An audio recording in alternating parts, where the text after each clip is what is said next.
The date is late October, 1958. The location is the frozen industrial outskirts of Moulton, Ontario, a quiet Canadian town sitting in the long shadow of the United States military-industrial complex. A piercing wind cuts through the perimeter fence of the Avrocar manufacturing plant, but the man crouching in the tree line does not feel the cold. He is paralyzed by something else entirely.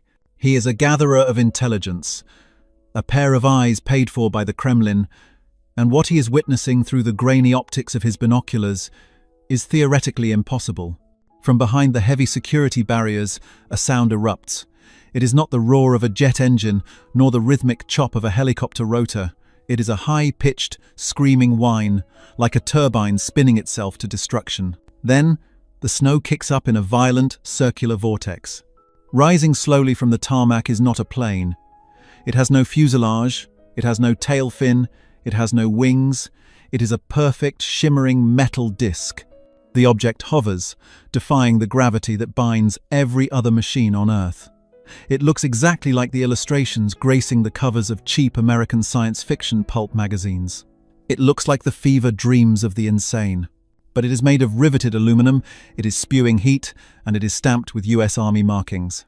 The spy snaps the shutter on his miniature camera, his hands trembling not from the freezing temperature, but from the terrifying realization of what this image means.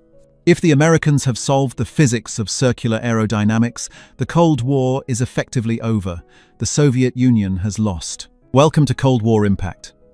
This is the story of the most bizarre, terrifying, and misunderstood secret weapon of the 20th century. Before we unravel the mystery of the saucer, make sure to subscribe and turn on notifications so you never miss a briefing. The photograph travels a long, circuitous route. It moves from a dead drop in Toronto to a diplomatic pouch in Ottawa, through an embassy in Europe, and finally, weeks later, it lands on a polished oak desk in Moscow. The room is thick with cigarette smoke and the smell of stale coffee. A senior analyst for the GRU, Soviet military intelligence, stares at the developed print. The image is blurry, distorted by distance and motion, but the silhouette is undeniable. For the Soviet High Command, the late 1950s was a time of paranoid transition. They had shocked the world with Sputnik, proving they could put a metal ball into orbit. They possessed powerful intercontinental ballistic missiles. Their MiG-15 aircraft had held their own against American Sabres in the skies over Korea. They believed they understood the trajectory of warfare. Faster jets, bigger rockets, larger bombs. They operated on the laws of conventional physics. This photograph from Canada shattered that certainty. The analyst places the photo next to a report regarding a project codenamed Silver Bug. Intelligence chatter had been picking up references to this name for 3 years. The whispers spoke of a radical departure from fixed-wing aircraft. They spoke of a machine that required no runway, a machine that could hide in the forests, rise vertically, and accelerate to supersonic speeds instantly. The Soviet military doctrine relied heavily on the idea of the front line. They built massive tank armies, thousands of T-54 and T-55 tanks designed to roll across the plains of Europe. They built interceptors like the MiG-19 aircraft to shoot down incoming bombers. All of this defense was based on the enemy coming from a predictable direction. A flying saucer changes the geometry of war. If the United States Army possessed a vehicle that could lift off from a backyard, hover silently, or at least hover with agility and move in any direction without banking or turning, the Soviet tank columns were obsolete. A saucer does not need to turn its nose to fire. A saucer has no blind spot. The panic in Moscow was not theatrical, it was mathematical. The Soviet engineers began looking at the grainy image, trying to reverse engineer the propulsion system just by looking at the exterior. "Where are the intakes?" one engineer asks. "On a standard jet, there are gaping holes to suck in air. On the disc in the photo, the surface seems smooth, curved, unbroken." "Where is the exhaust?" asks another. A jet engine pushes hot gas out the back to create thrust. This machine seemed to push against the Earth itself. The conclusion they reached was terrifying. They suspected the Americans had mastered a form of radial flow gas turbine engine, or perhaps something even more exotic, the manipulation of the boundary layer of air itself to create lift without airfoils. This was the Coanda effect taken to a monstrous extreme. While the Americans publicly laughed at reports of UFOs, labeling citizens who saw them as delusional, The Soviet intelligence apparatus saw a brilliant double bluff. What better way to hide a secret weapon than to disguise it as a cultural joke? If a farmer in Nebraska saw a test flight, he would report a Martian spacecraft. The newspapers would mock him. The secret would remain safe. But the KGB was not laughing. They ordered an immediate intensification of surveillance on the Avrocar facility. They needed to know the specifications. They needed to know the payload. Most importantly, they needed to know if this thing was nuclear capable. The specific fear was that this was a loitering weapon. A MiG-21 aircraft runs out of fuel quickly. It has to land. A helicopter is slow and vulnerable to ground fire. But a saucer? In the minds of the Soviet strategists, viewing this through the lens of fear, this machine could hover over a battlefield indefinitely, moving erratically, impossible to track with radar because of its shape. Radar waves bounce off flat surfaces, they scatter off curved ones. A saucer is the ultimate stealth shape. In 1959, the pressure on the Soviet spies in North America reached a boiling point. They were no longer looking for general information. They were hunting for the V-keep, the vertical takeoff capabilities that would render the Iron Curtain useless. Back in Washington, the Pentagon was indeed pouring millions into this project. It was not a side project, it was a priority. The US Army and the US Air Force, usually bitter rivals for budget, had joined forces for this specific machine. They called it the VZ-9. But the Soviets did not know the designation yet. All they knew was the shape, and the shape was haunting them. Reports began to trickle in about the materials. Special heat-resistant alloys, turbines that spun at velocities that would disintegrate normal steel. The Soviets looked at their own metallurgy.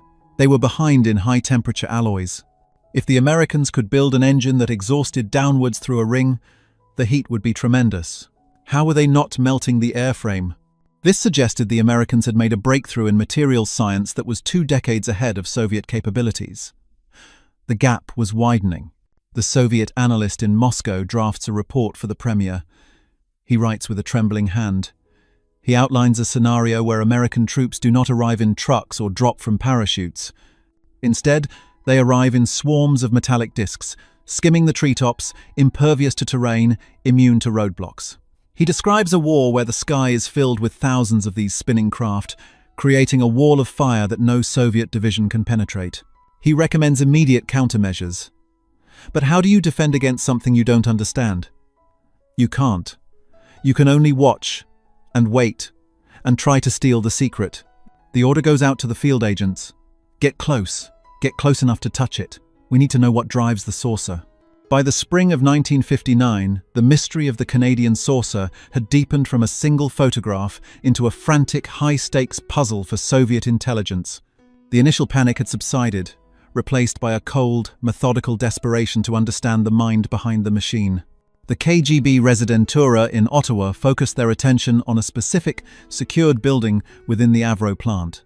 It was known simply as the Special Projects Group. The security here was tighter than at nuclear facilities. The windows were blacked out. The staff were vetted with a scrutiny that bordered on paranoia. But spies are patient. They sifted through trash. They listened to bar conversations in Malton, and they tracked the movement of personnel. One name kept rising to the surface, a name that commanded respect even within the cynical halls of the Kremlin: John Frost. He was not American. He was British, a brilliant, eccentric aerodynamicist who had formerly worked for de Havilland. The Soviets knew his record. He was a man who looked at the laws of physics not as rules but as suggestions. The fact that the Americans were funding a British genius in a Canadian factory suggested a level of international collaboration that terrified Moscow. It implied that the Western powers were pooling their best minds to create a weapon that would leapfrog the entire Soviet aviation industry. The intelligence reports described Frost's obsession. He was not interested in simply making planes go faster. He was obsessed with the Coanda effect. To the Soviet engineers reading the stolen briefs, this was a baffling direction for a military program. The Coanda effect is the tendency of a fluid jet like air or water to stay attached to a convex surface. If you run water over the back of a spoon, it curves around the spoon rather than falling straight down. It is a neat parlor trick. It is not, usually, a way to lift a 2-ton war machine. Yet, the reports insisted that Frost had turned this parlor trick into a propulsion system. He was bleeding the exhaust from the engines not out the back, but over the curved upper surface of the saucer. In theory, this would create a region of low pressure on top of the craft, sucking it into the sky with incredible force. The Soviet analysts looked at their own MiG-19 aircraft. They were brute force machines, tubes with wings and massive engines. They fought the air. Frost's machine appeared to be seducing the air. This implied that the Americans were building a vehicle with boundary layer control. If successful, such a craft would have infinite maneuverability. It could stop mid-air, slide sideways, or reverse instantly. A MiG-21 aircraft trying to engage this saucer would be like a shark trying to catch a hummingbird. The shark is faster, but the hummingbird exists in a different geometric reality. The anxiety in Moscow spiked when they intercepted communications regarding the engine configuration. The saucer did not have a standard jet engine buried in a fuselage. The entire center of the disc was a massive turborotor. Imagine a jet engine, but instead of being a long tube, it is flattened out into a pancake. The spinning blades were the size of the aircraft itself. This was engineering insanity. The gyroscopic forces of a spinning turbine that large should theoretically tear the machine apart or make it impossible to steer. And yet, the spies reported that the engines were running.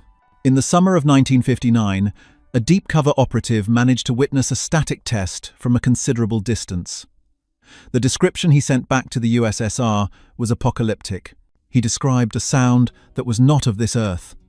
The VZ-9 did not roar like a jet. It screamed. It was a high-frequency, ear-shattering shriek that vibrated the chest from a mile away. This acoustic footprint suggested an engine power density far beyond anything the Soviets had on their drawing boards. The operative watched through high-powered optics as the silver disc, sitting on a concrete pad, began to blur. The heat haze distorted the air around it. The trees in the distance bent double, not from wind, but from the sheer displacement of air being forced outward by the Coanda rim. Then, the machine strained against its tethers. This was the detail that kept the Soviet generals awake at night. The Americans were testing it tethered. Thick steel cables held the saucer to the ground. To the uninitiated, this might look like a safety precaution. To the paranoid Soviet mind, it looked like containment.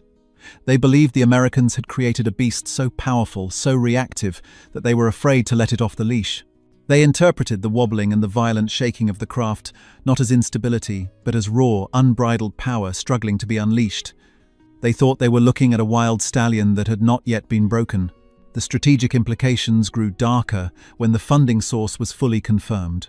It wasn't just the US Air Force anymore. The US Army was heavily involved. This confused the GRU. Why would the Army, the branch of mud, tanks and infantry, want a supersonic interceptor? The answer the Soviet strategists concocted was even more terrifying than the reality. They theorized that the VZ-9 was not just a high-altitude fighter.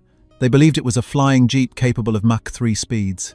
Imagine a war where the enemy does not need airfields.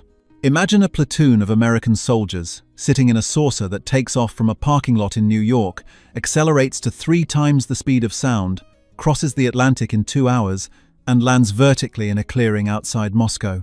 It combined the speed of a strategic bomber with the utility of a truck. If this was true, the entire Soviet defensive belt of surface-to-air missiles was useless. The SA-2 guideline missiles were designed to hit high-flying bombers, moving in predictable arcs. They could not target a saucer that hugged the terrain at supersonic speeds and could land anywhere.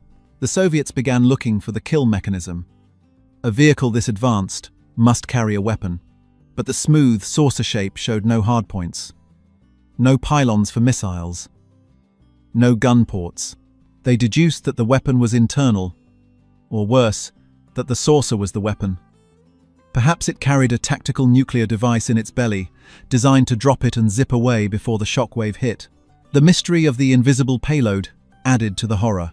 By late 1959, the rumors of Project Silver Bug, the precursor to the VZ-9, had fully merged with the reality of the Avrocar in the Soviet mind. Silver Bug was a theoretical design for a large-scale saucer interceptor. The spies looked at the 18-foot-wide Avrocar and assumed it was merely the prototype, the one-to-one scale model for something much, much bigger. They believed a fleet of giant 100-foot saucers was being assembled in secret hangars in the Nevada desert. The Kremlin demanded results. They needed to know the specific alloy composition of the turborotor blades.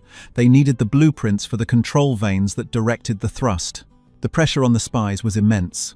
Steal the logic, the orders read. How do they stabilize the center of pressure? The irony was palpable. The Soviets were spending millions of rubles, risking their best agents, and reorienting their air defense strategy to counter a machine that, to the naked eye, looked like a science fiction prop. But the fear was genuine. In the 1950s, technology was moving so fast, from propellers to jets to rockets in a decade, that nothing seemed impossible. If the Americans said they had a flying saucer, the Soviets had to believe them. As the decade turned, the tests at Avro became more frequent. The screaming whine of the turborotor became the soundtrack of the Canadian winter. The spies watched the snow melt instantly under the heat of the exhaust. They watched the test pilots climb into the cockpit, men who looked like astronauts, strapped into a machine that had no wings to glide if the engine failed. The bravery of these American and Canadian pilots convinced the Soviets that the machine was viable. You do not put a man inside a suicide machine unless you are confident it works. But there was one anomaly the spies couldn't quite figure out. In every test they observed, the saucer never rose more than a few feet off the ground. The Soviet analysts debated this furiously. It is a ground effect vehicle, one faction argued. It is designed to skim the ocean. No, the senior analysts countered. They are testing the low-altitude stability before they initiate the supersonic transition. They are being careful. When they decide to go high, it will be gone before we can blink. They were waiting for the vertical transition. The moment the saucer would tilt its nose up and rocket into the stratosphere, they kept their cameras trained on the grey sky, waiting for the streak of silver. They didn't know that the engineers inside the plant were sweating over the exact same problem, but for entirely different reasons. The stage was set for the 1960s. The spies were in place. The camera lenses were focused. The Soviets were convinced the end of the world was shaped like a frisbee. And they were about to witness a test that would either confirm their worst fears or deepen the mystery into total absurdity. The decade turned. 1960 arrived, bringing with it a deep freeze in relations between East and West. In the skies over the Soviet Union, American U-2 spy planes were flying with impunity, snapping photos of missile silos. But on the ground in North America, the Soviet spies believed the real threat was not the high-flying gliders, but the shrieking disc that hugged the grass. The testing program for the VZ-9 Avrocar had moved into a new, more aggressive phase. The safety tethers were loosened. The training wheels were off. From the perspective of the KGB operatives monitoring the program, the behavior of the craft shifted from mysterious to inexplicable. They were waiting for a clean, straight-line acceleration, the kind a MiG-21 aircraft executes during takeoff. Instead, they witnessed a series of maneuvers that defied all conventional aeronautical logic. During a test in early 1961, a hidden observer watched as the pilot, a man named Spud Potocki, fired up the 3 Continental J-69 turbojet engines that drove the massive central fan. The scream was deafening. The saucer lifted, but it did not fly straight. It began to rock. To a layman, the machine looked unstable. It pitched nose up, then nose down, then rolled left and right in a rhythmic, violent oscillation. It looked like a hubcap dropped on a concrete floor, spinning and wobbling as it lost energy. The Soviet report that night did not describe a failure. It described a dynamic, multi-axis, evasive capability. The logic of the Soviet analysts was twisted by their own fear. They reasoned that no American engineer would build a machine that simply wobbled by accident. Therefore, the wobble must be a feature. They theorized that the VZ-9 was designed to be instinctively unstable. Consider the ballistics, the report argued. If a Soviet anti-aircraft gunner tries to track this target, he cannot predict its path. It does not move in a line. It moves like a pendulum. It dances. It is the hardest target in the world to hit. They believed the Americans had cracked the code of relaxed static stability decades before the F-16 Falcon would make the concept famous. They thought the pilot was using a computer-aided control system to purposefully throw the aircraft into chaotic spins to dodge incoming fire, only to right itself instantly. The paranoia deepened when they analyzed the transition attempts. The Avrocar was designed to take off vertically like a helicopter, then tilt forward to fly like a plane. The spies watched as the pilot increased the power, the nose of the saucer pitching up aggressively. The machine would lurch forward, roaring, gaining speed, kicking up a blizzard of dust and debris. Then, abruptly, the pilot would cut the throttle and set it down. Why did they stop? The spies were baffled. The machine looked ready to leap into the supersonic range. The Soviet conclusion was that the test site in Canada was simply too small. They are running out of room, the analyst claimed. They are afraid that if they go to full throttle, they will cross the border before they can turn. This beast is too fast for a small enclosure. This misinterpreted restraint terrified the Kremlin. It suggested the VZ-9 had a power-to-weight ratio that was unmanageable in a civilian area. Then, the operation moved. The United States military, needing to understand the aerodynamics fully, shipped the Avrocar to the NASA Ames Research Center in California. This was the twist the Soviets had feared. The move to Ames signaled that this was no longer an experiment, it was graduating to the big leagues. At Ames stood the 40 by 80-foot wind tunnel, a cavernous cathedral of wind capable of testing full-sized aircraft. Soviet intelligence in California picked up the trail. They couldn't get close to the tunnel itself, the security was military-grade, but they could monitor the energy grid and the logistical chatter. The reports coming out of California were fragmented but alarming. The engineers were blasting the saucer with wind speeds simulating high-velocity flight. The spies intercepted technical jargon regarding lift coefficients and moment arms. One specific piece of intercepted data stopped the hearts of the GRU leadership. It was a discussion about the center of pressure shift at high angles of attack. To the Soviets, this confirmed that the Americans were refining the re-entry capabilities. Why worry about high angles of attack unless you are planning to bring this saucer down from orbit? The flying jeep theory began to mutate into the space fighter theory. Was the Avrocar designed to be carried into space by a rocket, loiter in orbit, and then descend into the atmosphere like a skipping stone, using its saucer shape to dissipate heat? The heat was another obsession. Spies who had gotten close to the ground tests in Canada had reported that the airframe became incredibly hot. The cockpit was like an oven. The Soviet engineers realized that the entire rim of the saucer was an exhaust nozzle. It is a thermal weapon, a new theory proposed. It does not need guns. It flies over an enemy trench at 50 feet, and the exhaust heat incinerates the infantry below. It is a flying flamethrower. The image of a squadron of these discs searing the battlefield with the heat of jet engines was horrific. It fit perfectly with the ruthless efficiency the Soviets projected onto the American military. In the middle of 1961, the mystery took a strange physiological turn. Information leaked regarding the pilots. Reports suggested that flying the Avrocar required a physical endurance that normal pilots did not possess. The control stick was heavy. The inputs needed were constant, twitchy corrections. The Soviets interpreted this as the cybernetic gap. They suspected the US was training a new breed of pilot, perhaps chemically enhanced or cybernetically augmented, to interface with the saucer's erratic movements. The machine was too fast for a human mind. It needed a Superman. Back in Moscow, the pressure to replicate the technology became frantic. The Tupolev and Mikoyan design bureaus were ordered to look into circular wing aerodynamics. They wasted thousands of man-hours trying to figure out how the Americans stabilized the donut of air underneath the craft. They couldn't make the math work. Every Soviet calculation showed that a circular wing would become unstable once it left the ground cushion. It would flip over. The Americans have solved the pitching moment problem, the KGB insisted. We have seen it fly. We have seen it dance. They were rejecting the laws of physics because they trusted their eyes, or rather, the fearful interpretation of what their eyes saw. They saw a machine struggling to stay airborne, and they interpreted it as a machine straining against the chains of gravity, eager to kill. The climax of Part 3 comes with a specific, verified event that the Soviets completely misread. It was a demonstration for the high-ranking US generals. The Avrocar was painted, polished, and brought out to the tarmac.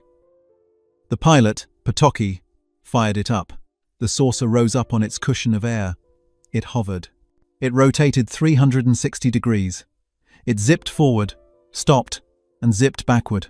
From the bushes, the long-range lens of a camera captured the faces of the American generals. They were not smiling. They looked serious, concerned, intense. The spy misinterpreted this body language entirely. The generals are solemn, the dispatch read. They are not celebrating because they are planning. They are discussing deployment. The weapon is ready. The lack of smiles indicates the gravity of the mission. In reality, the The generals were frowning because the machine was incredibly loud, incredibly hot, and wasn't doing what they paid millions of dollars for it to do. But the spies saw only the grim determination of the enemy. By the end of 1961, the Soviet Union was convinced that the US Army was on the verge of deploying a fleet of supersonic, vertical takeoff saucers that could act as nuclear delivery systems, troop transports, or low-altitude interceptors. The baffling wobble was seen as a tactical genius. The excessive heat was a weapon.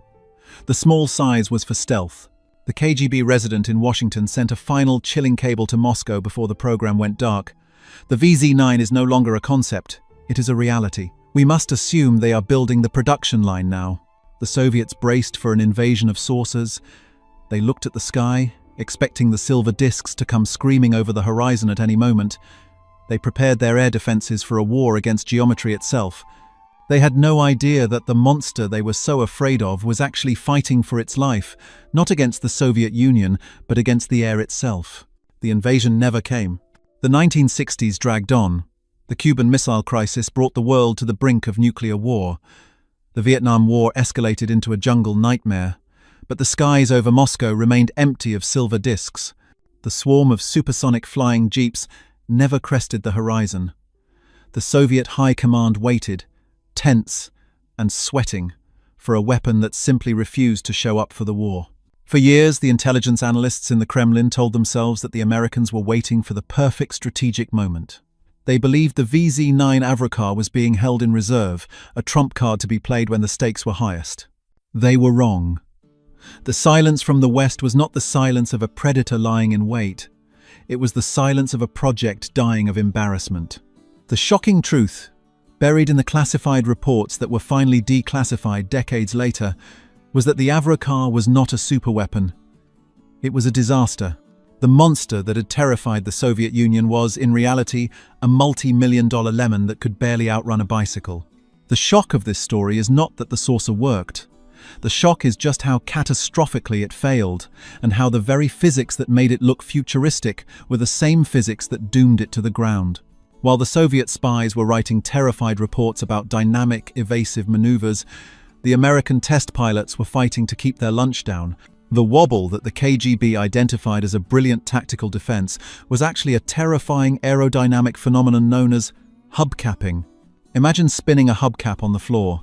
As it loses speed, it begins to gyrate, the rim touching the ground in a circular rhythm. This is what the Avrocar did, but it did it in the air. The saucer was inherently unstable. It was like trying to balance a unicycle on a tightrope while blindfolded. The secret propulsion system, the Coanda effect, was the villain. John Frost's genius idea was to bleed the engine exhaust over the curved top surface to create lift. In theory, this works perfectly. In practice, the airflow was uneven. The moment the disc tilted even a fraction of a degree, the airflow detached on one side and stuck on the other. This created a violent, unpredictable lurch. The pilot, Spud Potocki, wasn't using a cybernetic interface to dodge enemy fire. He was wrestling with a control stick that felt like it was disconnected from the machine. The instinctive instability the Soviets feared was simply a total lack of control authority. And then there was the speed. The Soviet intelligence estimates had placed the top speed of the VZ-9 at Mach 3, or roughly 2,300 miles per hour.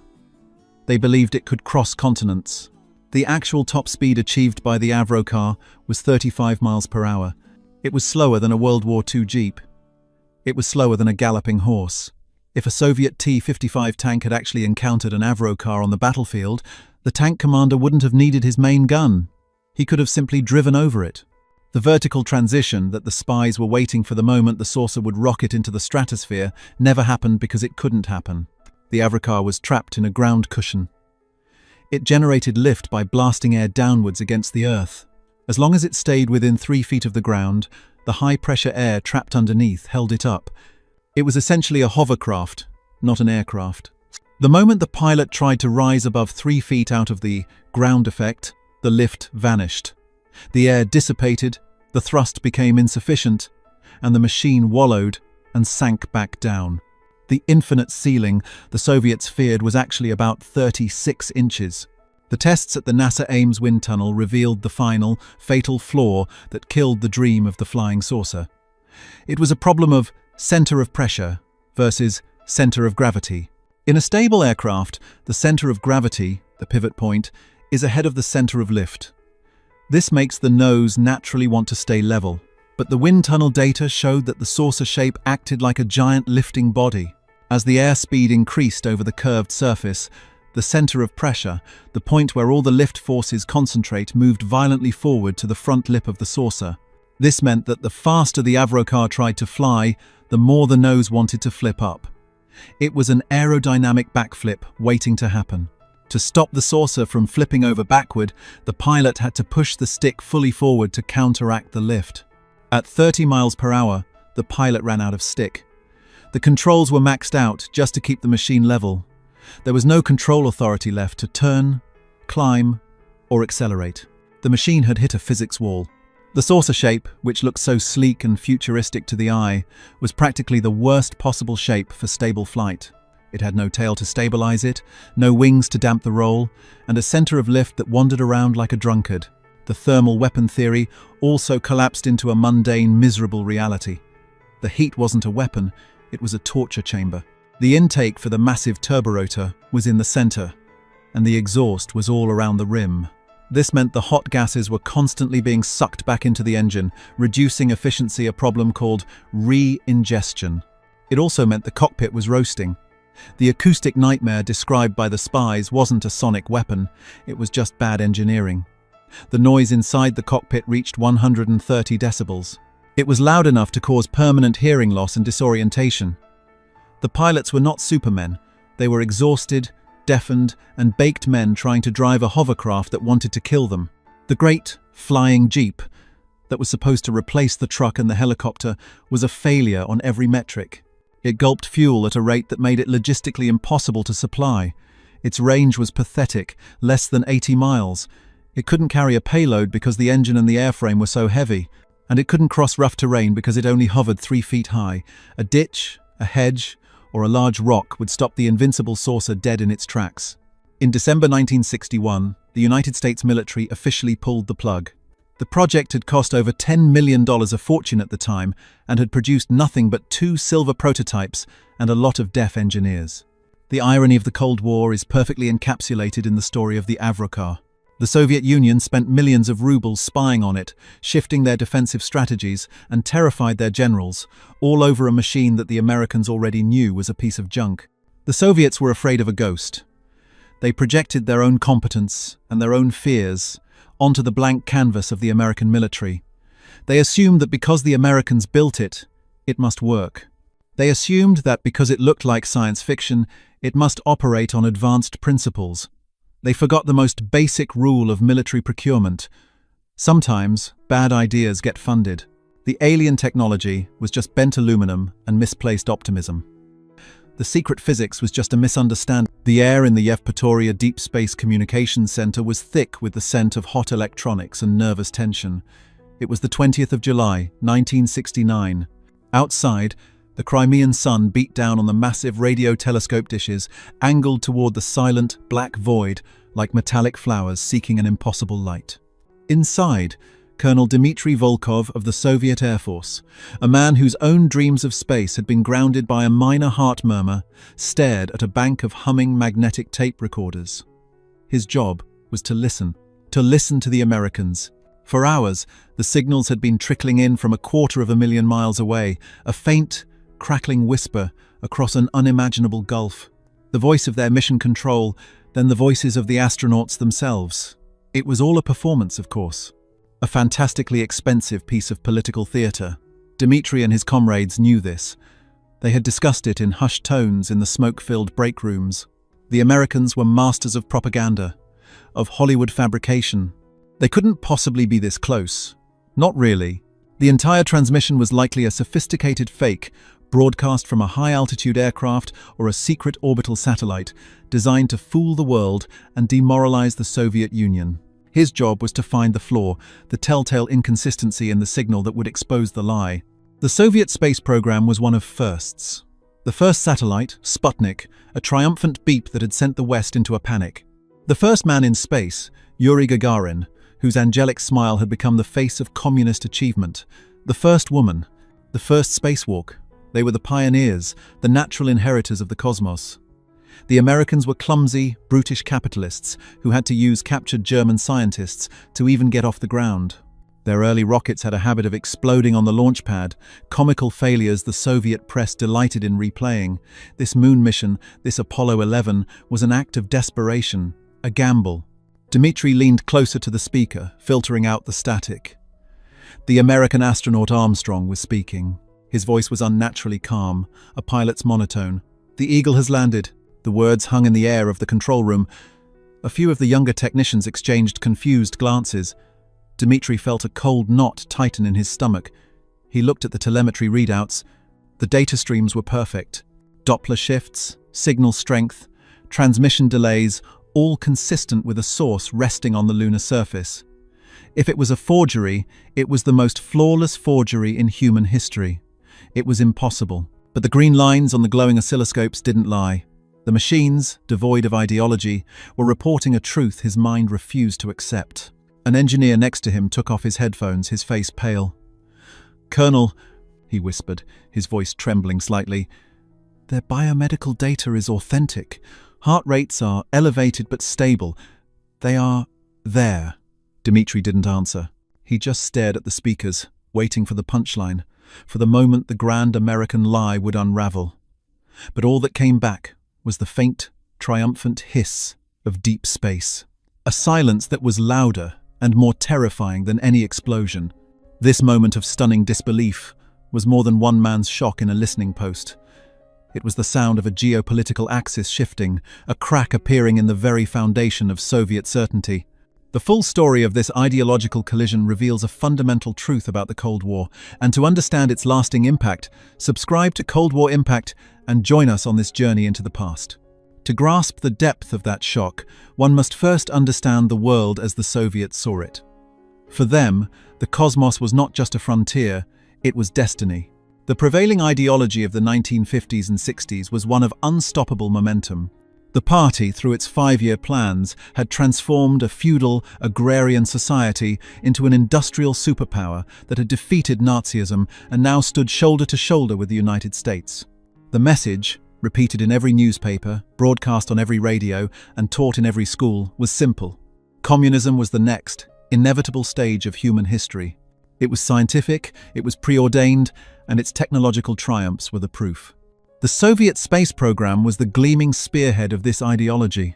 It was a closed, almost monastic world, driven by the singular genius of men like Sergei Korolev, the enigmatic chief designer whose name was a state secret until after his death. Korolev's approach was a reflection of the Soviet system itself, centralized, secretive, and reliant on brilliant, almost brutalist engineering. His rockets were marvels of raw power. His capsules were functional, stripped-down machines built for a single purpose, to get there first. And they did. When Yuri Gagarin returned from his orbit in 1961, he wasn't just a pilot. He was an icon, living proof that the Soviet system could produce a new, superior form of human Soviet man.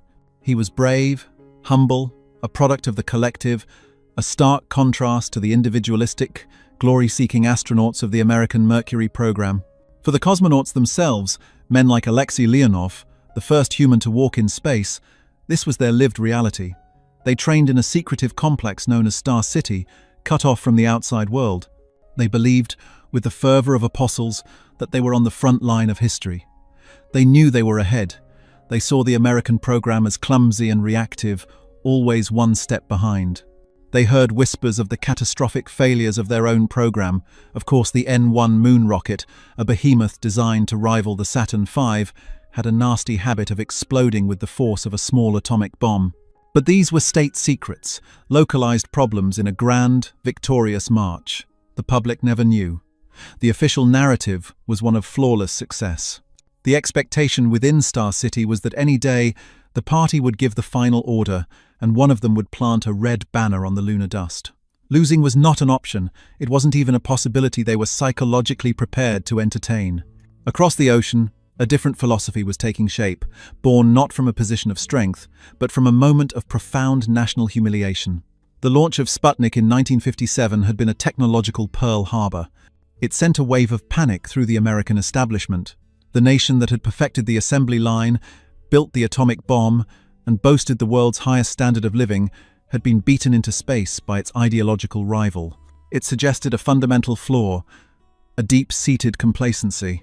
It was in this atmosphere of crisis that President John F. Kennedy delivered his audacious challenge in 1961.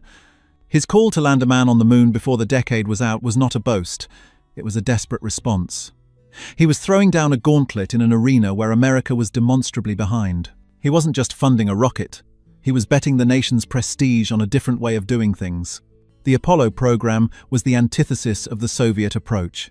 Where the Soviets relied on a single chief designer, NASA created a sprawling, decentralized network. It was a gargantuan managerial feat, a public-private partnership on a scale never before witnessed. Nearly 500,000 people from over 20,000 companies and universities were mobilized. It wasn't about one brilliant mind, it was about coordinating thousands of them. IBM was tasked with inventing the lightweight, reliable computers needed for navigation. Grumman was building a delicate, spidery lunar module, a machine that could only function in the vacuum of space. North American Aviation was constructing the colossal command module. This was the American advantage, one the Soviets, with their rigid, top-down command economy, could barely comprehend. It wasn't just about building a bigger engine. It was about systems integration, software engineering, a term they literally had to invent, and quality control on an obsessive-compulsive scale. Every single one of the Saturn V rocket's 3 million parts had to work. The American system, so often derided by Soviet propaganda as chaotic and decadent, proved to be uniquely suited to this kind of complex, multifaceted challenge. It could innovate, adapt, and distribute problems across a vast industrial base. The Soviets had a powerful fist, but the Americans were building a complex, thinking brain. It was this vast, unseen machine, this humming, continent-spanning network of mines and factories that was about to deliver a shock to the Soviet system from which it would never fully recover. The build-up to Apollo 11's landing was, within the secretive confines of the Soviet space program, a period of cognitive dissonance. Officially, the mission was a reckless gamble, an act of capitalist bravado doomed to fail. Soviet intelligence dutifully reported on the American progress, but these reports were often filtered through an ideological lens. The sheer complexity of the American plan, sending 2 separate spacecraft, a rendezvous in lunar orbit, a dedicated landing vehicle, seemed absurdly complicated compared to the more direct, brute force approach favored by Soviet engineers. It was seen as elegant perhaps, but fragile, and prone to countless points of failure. The prevailing wisdom was that something, somewhere, would go wrong. A valve would stick. A computer would fail. An engine would refuse to ignite. The cosmonauts at Star City followed the mission with a mixture of professional curiosity and ingrained skepticism.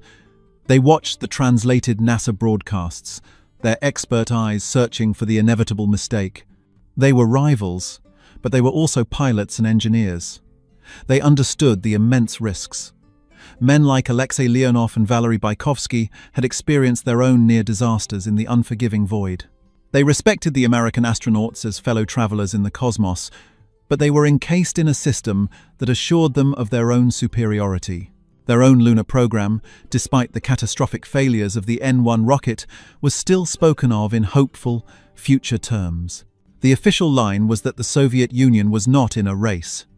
They were pursuing a more methodical, scientifically sound path to lunar exploration, focused on robotic landers and soil return missions. The American moonshot was a stunt. On the night of the landing, key figures gathered.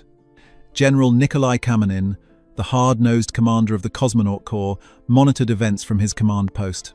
At the Baikonur Cosmodrome, engineers and launch crews listened in. The very people who had witnessed their own moon rockets turn launch pads into molten steel. And in listening posts like the one in Crimea, intelligence officers like Dmitry Volkov dissected every scrap of telemetry. Their expectation was not to witness a triumph, but to document a failure. They were prepared to hear a frantic call from the astronauts as their lander malfunctioned. They were ready for the sound of a crash, for the silence that would follow. They were braced for the apologetic, somber voice of the NASA announcer breaking the news to the world. A tragic, but predictable, end to a foolish American endeavor. It would be a propaganda victory of unparalleled magnitude, reaffirming the wisdom and patience of the Soviet path. Then, the moment of impact arrived. It wasn't an explosion, It wasn't a cry for help. It was the calm, methodical voice of Neil Armstrong, speaking a language they understood but in a context they couldn't process. "Houston, Tranquility Base here. The Eagle has landed." The words were simple, almost mundane, but for those listening in the USSR, they were an ideological thunderclap. The shock was not a single sharp jolt, but a cascading wave of disbelief that washed through the hidden nerve centers of the Soviet state. In Star City, the professional camaraderie among the cosmonauts evaporated into a stunned, funereal silence. These were men who had been promised the moon. It was their birthright. To hear it claimed by their rivals, and so calmly, so professionally, was a profound personal and professional blow. The cosmonaut Vladimir Shatilov recalled the moment with bitterness years later, describing how he and his comrades simply stood up and walked out of the viewing room without saying a word. There was nothing to say. The impossible had happened. Their future had just been snatched away. For the engineers who had worked on the failed N-1 rocket, the news was even more devastating. They knew better than anyone the immense difficulty of what America had just accomplished. They had tried and failed in spectacular, fiery fashion. They understood the physics, the rocketry, the sheer brutal challenge of lifting that much mass out of Earth's gravity well and setting it down gently on another world. The American success was not just a political defeat, it was a damning technical judgment. The Saturn V rocket, a machine so powerful its sound waves could literally shake the ground for miles, had worked flawlessly. The lunar module, that fragile, insect-like craft, had worked. The guidance computers, smaller than anything they possessed, had worked. It was a total system success, a demonstration of engineering prowess that they knew, with a sickening certainty, they could not currently match. The scale of the American achievement was staggering. It wasn't just the moon landing itself, it was the fact that they were broadcasting it, live, to the entire world. The Soviet Union's greatest triumphs, like Gagarin's flight, had been announced to their own citizens only after they were safely concluded. The mission was conducted in total secrecy. The Americans, by contrast, displayed a terrifying confidence. They invited the world to watch, in real time, as they risked everything. This transparency was, in its own way, as powerful a weapon as the Saturn V. It bespoke an open society, confident in its technology and its people, a stark contrast to the paranoid, closed-off Soviet system. The broadcast itself was a technological marvel, bouncing signals from the moon to a network of tracking stations around the globe, from Australia to Spain, and then to hundreds of millions of television sets. The Soviets could barely ensure reliable television coverage across their own vast territory. In the immediate aftermath, a frantic scramble for answers began within the Kremlin and the KGB. The initial reaction was denial. The first instinct of a system built on secrets and lies was to assume that everyone else was lying too. For days, the Soviet media was almost silent on the event. The official newspaper, Pravda, initially buried a tiny 50-word announcement of the Apollo 11 launch deep within its inside pages. When the landing could no longer be ignored, the official reaction was muted and dismissive. It was acknowledged, but downplayed as a mere feat of astronautics, with the implication that the Soviet Union remained focused on more serious scientific work. But behind the scenes, the cracks in their certainty were widening into chasms. Intelligence reports were urgently re-examined. Was the telemetry fake? Could the video have been staged in a desert in Nevada, as the conspiracy theories would later suggest? But the evidence was overwhelming. Their own tracking systems, their own radio intercepts, confirmed the American data. The signals were unequivocally coming from the moon. The photographs of a footprint in the lunar dust were not a Hollywood creation. They were a fact. This realization was profoundly disorienting. It meant that American technology was not just slightly ahead, it was an entire generation ahead. It meant that the American system, with its chaotic free markets and decadent culture, had somehow produced a level of technical and managerial competence that the centralized, scientifically planned Soviet state could only dream of. The foundation of their worldview, the belief in their own inevitable technological supremacy, had been shattered. The Eagle had landed, and for the Soviet Union, nothing would ever be the same. The initial shock of Apollo 11 was a wound, but the Soviet system, resilient and steeped in self-belief, expected it to heal. They assumed the landing was a singular, freak achievement, a lucky shot, born of a massive, unsustainable expenditure. They told themselves that the Americans had emptied their treasury and exhausted their political will to win a symbolic race and would now retreat. The methodical, patient Soviet approach would surely prevail in the long run. What they were utterly unprepared for was the relentless rhythm that followed. The landing on the Sea of Storms was not an end, it was a beginning. The pattern of American dominance was just starting to unfold. Apollo 12 followed just 4 months later, in November 1969. It was a mission of stunning precision. Where Apollo 11 had been a cautious touchdown in a safe, flat area, Apollo 12 targeted a specific crater and landed its lunar module, the Intrepid, within easy walking distance of a man-made object already on the Moon, the Surveyor 3 robotic probe, which had landed 2 years earlier. From the perspective of Soviet mission planners, this was a terrifying demonstration of navigational accuracy. Their own probes often missed their targets by dozens, if not hundreds of kilometers. The Americans were parking a spacecraft on another world, with the precision of a car being parallel parked on a quiet street. It wasn't luck, it was mastery. Then came the procession, Apollo 14, 15, 16, 17. Each mission was a systematic, incremental turn of the screw. They stayed longer, they traveled farther, they performed more complex geological surveys. The launches of the colossal Saturn V rockets became almost routine, broadcast on televisions around the world. For the Soviets, whose own N-1 moon rocket had exploded on the launch pad for the fourth and final time in 1972, effectively ending their manned lunar ambitions in a fireball of utter failure, each successful American launch was another shovelful of dirt on the grave of their cosmic dreams. The American advantage wasn't just a single event, it was a system, a relentless, high-fidelity production line to the Moon. The sound of the countdown clock at Cape Kennedy became a recurring funeral dirge for Soviet space supremacy. One of the most profound shocks during this period came in July of 1971 with the Apollo 15 mission.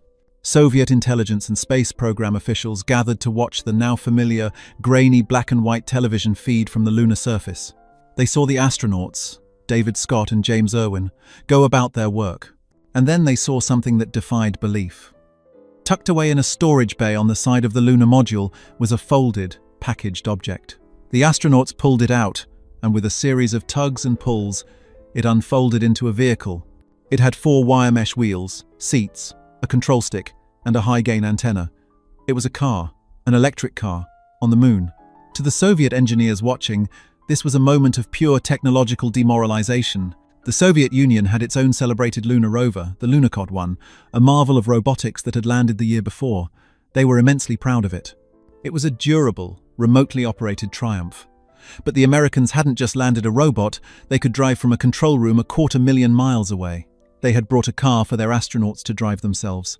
They watched as Scott and Irwin climbed aboard, kicked up plumes of grey dust, and drove off across the Hadley Rill, their voices calm and conversational as they narrated the alien landscape passing by. The sheer payload capacity required to land not just 2 men, not just their life support and scientific equipment, but a whole vehicle, was staggering. It spoke to a level of engineering confidence and a weight-to-orbit capability that was an entire generation beyond Soviet rocketry. It wasn't just exploration anymore. It felt like an occupation. The Americans weren't just visiting the Moon, they were going for a drive. A second, less public but equally significant mini-story unfolded not on the Moon, but in Earth orbit.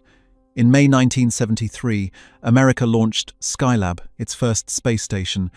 The launch on a modified Saturn V was violent, and a critical micrometeoroid shield ripped away, tearing off one of the station's main solar panels and jamming the other. Skylab reached orbit, but it was crippled, overheating and generating almost no power. For the Soviet space program, this was a familiar scenario. When their own Salyut 1 station had suffered a critical failure, there was nothing they could do. When the Soyuz 11 crew capsule depressurized during re-entry, the cosmonauts perished. Their system was rigid, missions were planned to perfection on the ground, and any deviation in space was often a death sentence. The American response to the Skylab crisis was, to the observing Soviets, a horrifying spectacle of ingenuity and flexibility. NASA didn't abandon the $10 billion station. Instead, an army of engineers on the ground worked around the clock for 11 days, analyzing the telemetry and devising a rescue plan. They designed new tools from scratch, a cutting device, a giant parasol-like sunshade. They simulated the repair in the massive water tanks of the Neutral Buoyancy Laboratory. Then, they launched the first crew, not to occupy a station, but to perform the most audacious, high-stakes repair job in history. The astronauts conducted a perilous spacewalk, cutting the debris that had jammed the remaining solar panel and deploying the makeshift sunshade to cool the station. And it worked. The station was saved. This event sent a shockwave through the Soviet mission planning apparatus. The Americans could improvise. They could diagnose and solve catastrophic, unforeseen problems in the lethal environment of space. Their system wasn't just about building powerful rockets. It was about creating a deep, flexible, and resilient operational capability. It proved their competence was not brittle. It could adapt and overcome disaster. Throughout this era of American dominance, a specific sound became the recurring symbol of this relentless capability: the Quindar tones. These were the short, iconic beeps that bracketed every radio transmission between mission control and the astronauts. The first beep cued the transmitter on the ground. The second beep signaled the end of the transmission. For the Soviet analysts and cosmonauts listening in, these chirps became an auditory watermark of American success. They were the sound of a system that was connected, controlled, and utterly reliable. While their own communications were often scratchy and fraught with uncertainty, the crisp, clean beep-boop of the American network was a constant, nagging reminder of the technological gap. It was the calm pulse of an organization in complete command of an impossibly complex situation, a sound that echoed from Houston to the moon and into the increasingly demoralized listening posts of the Soviet Union. The dawning truth within the Soviet Union did not arrive in a single, blinding flash, but as a slow, creeping dawn of poisonously unwelcome light. The repeated, televised successes of the Apollo missions stripped away the layers of denial and propaganda, forcing a painful internal reckoning. The true realization solidified not in a grand meeting in the Kremlin, but in the desolate, windswept steppes of Baikonur. It was there, on November 23, 1972, that the N-1 rocket, the great hope of the Soviet lunar program, stood for its fourth and final launch attempt. For years, its chief designer, Vasily Mishin, Sergei Korolev's less politically astute successor, had struggled to make the monstrous rocket work. It was a machine born of desperation, a brute force answer to the Saturn V, but plagued by fundamental design flaws. Its first stage was powered by 30 separate engines, an orchestra of immense power that refused to play in tune. When the countdown reached 0, the N-1 roared to life. For 100 seconds, it climbed, a pillar of fire against the grey sky. For 100 seconds, a collective breath was held in the underground control bunker. And then, a single engine failed. The automated control system, in a fatal cascade of logic, began shutting down other engines to compensate. The rocket lost thrust, hung in the air for a horrifying moment, and then began to fall apart, disintegrating in a massive explosion miles above the Kazakh plains. For the engineers and officials watching, the fireball was a funeral pyre. It was the moment the dream officially died. They had not just lost a rocket, they had lost the race. Definitively and catastrophically. The realization that followed was chilling. The American advantage wasn't just better engines or a bigger budget. It was something deeper, something systemic. It was their computers, their microelectronics, their logistics, their project management. The Americans had built a complex, adaptive organism, while they had built a rigid, fragile giant that shattered under its own weight. Faced with an undeniable public defeat, the Soviet response was a strategic pivot, a desperate attempt to change the rules of the game they had so clearly lost. If they could not be first on the moon, they would be first to live in space.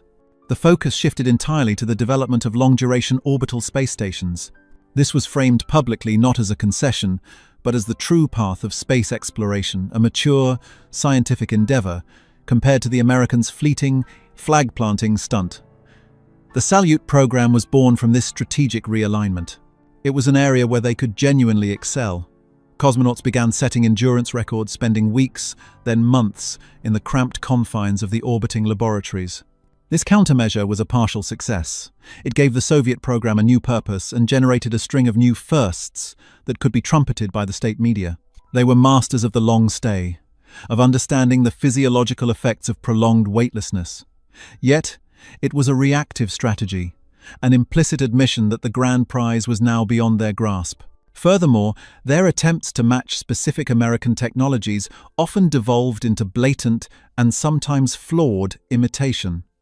The most glaring example was the Buran space shuttle program. Stunned by the reusable American space shuttle, the KGB was tasked with acquiring its designs through a vast network of espionage. The result was a vehicle that on the surface looked remarkably similar to its American counterpart.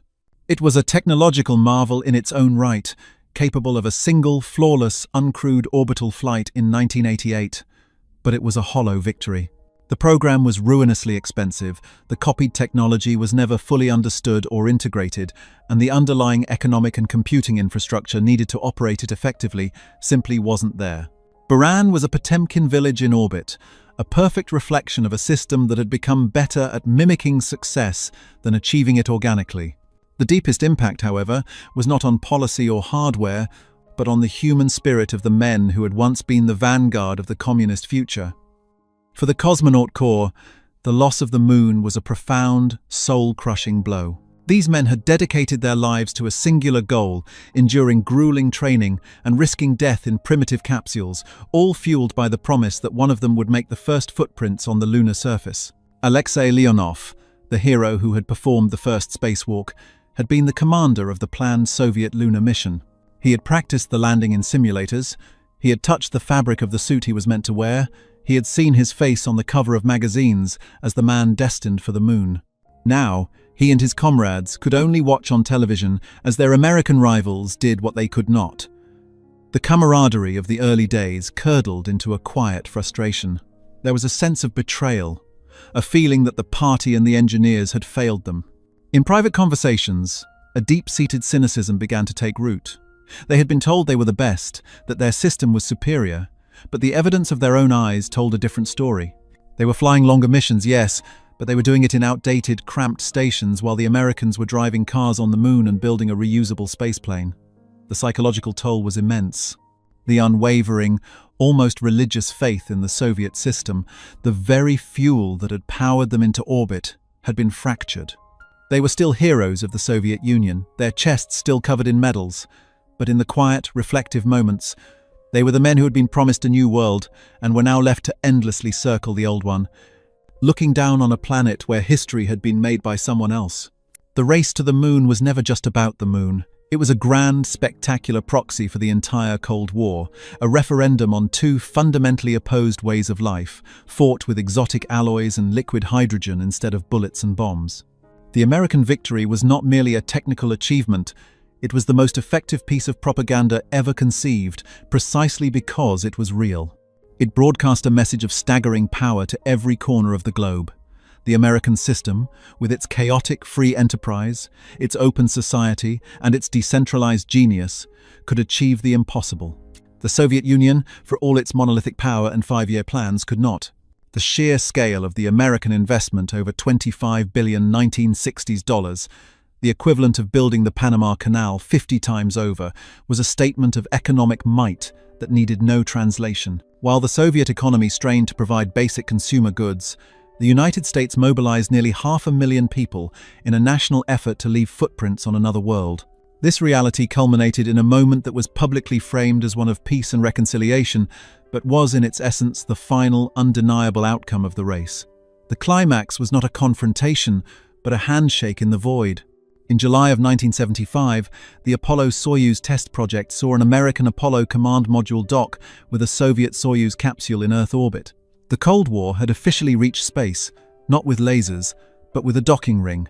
On board the Soyuz 7 Kelvin's TM was Alexei Leonov, the very man who had been slated to command the first Soviet lunar landing, the hero of the first spacewalk, was now the host for a meeting with the victors. From his viewport, Leonov would have watched the American Apollo craft approach. It was a familiar shape, the one he had seen in grainy television pictures returning from the moon. It was larger, more capable than his own cramped Soyuz. When the two ships achieved a hard dock and the pressure between them was equalized, the moment of truth arrived. Leonov, following the choreographed plan, opened his hatch. The American commander, Tom Stafford, opened his. For the first time, a corridor existed between two rival universes. As Stafford and his crew floated into the Soviet module, they brought with them the quiet, unassailable confidence of a program that had succeeded beyond its wildest dreams. The televised handshake between Leonov and Stafford was a powerful symbol of détente, but for Leonov, and for the entire Soviet space program, it was a moment of profound and bittersweet capitulation. He was welcoming his rivals into his house in orbit. He, who had trained for years to plant a red flag in the lunar dust, was now shaking the hands of the men who had walked where he could only dream of going. The mission was a success, a testament to cooperation. But it was cooperation on American terms, using a universal docking adapter designed and built in America, a final, subtle reminder of which nation now set the standards in space. It was the elegant, understated, and inevitable epilogue to a race that had been won years earlier in a hail of fire and thunder from a launch pad in Florida. In the end, the story of the space race is a tale of two rockets. One was the Soviet N-1, a machine of immense ambition and brute force, powered by 30 engines that its creators could never teach to work in harmony. It was a monument to centralized planning's greatest flaw, a brilliant idea that, when confronted with overwhelming complexity, became a fragile, catastrophic failure. It was the Tower of Babel in metallic form, its pieces brilliant but speaking different languages. Its legacy is little more than craters in the Kazakh steppe and a lingering sense of what might have been. The other was the American Saturn V, a 363-foot cathedral of engineering, the product of 20,000 companies and 100 universities, all working in concert. It was a machine that harnessed the chaotic, competitive energy of a free market and focused it on a single, transcendent goal. Each of its 3 million parts worked. It flew 13 times, and never once suffered a catastrophic failure. Its success was not a miracle. It was the result of a system of management, of computation, of quality control, and of relentless testing. A system that could accept and learn from failure in the open, and in doing so, could ultimately triumph. Decades have passed. The Soviet Union is a memory, consigned to the history books. The Baikonur Cosmodrome still launches rockets, but the grand ideological certainty that once fueled its fire is gone. Yet, 250,000 miles away, in the silent, airless dust of the Sea of Tranquility, a single footprint remains. It is untouched by wind or rain, preserved in the vacuum of space. It will likely remain there for 1,000,000 years. It is a quiet, permanent testament to a time when two superpowers vied for the heavens, and a lasting symbol of the moment one of them, to the utter astonishment of the other, reached out and touched the face of another world.